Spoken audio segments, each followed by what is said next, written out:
mean, I'm sure, and I hope. Let's start with I hope. I hope that in the coming months, by the end of the year or early next year, they will be able to present you economic security doctrine upon which we are working as a European Commission for the whole European Union. And of course, part of that work on this economic security doctrine is very close cooperation with the member states, just to understand where we are, to compare the notes. Different member states have different approaches, and we need something which would be coherent across the board for everyone, so we will not have loopholes in the system, and we will have the same standards. And of course, if it comes to sensitive technologies, I was referring to AI chips. There was a clear understanding from the NATO summit that we need even more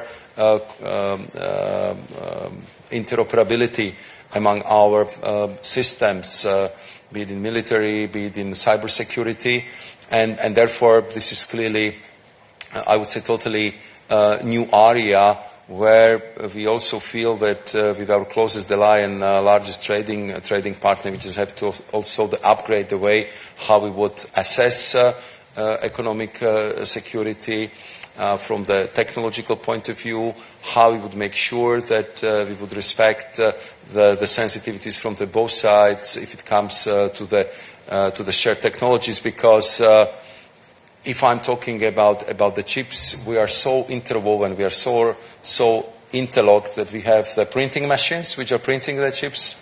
Americans have the designer who are designing them, so it's only natural that we have to work very closely to have the same standards. Another very important aspect, which you will also find in the joint statement, is how we are going to tackle the sector of critical raw materials. I mean, we have seen how this became super sensitive. We had quite a few dramatic moments in the spring and early summer of this year, where simply permanent magnets, rare earth, and other critical raw materials became of short supply to our EU companies. And again, it's only natural that we would look some kind of common solutions, common approaches to make sure that our industry will have what it needs to perform and to work in this direction. So I think that the attitude of our member states is slightly changing.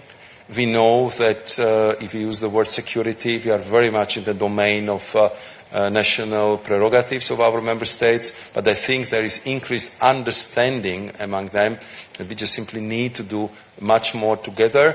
And I think from the reaction from our member state this morning, there is also the appetite to work even more closely in this area with our NATO allies and with the United States of America. Many thanks, Commissioner.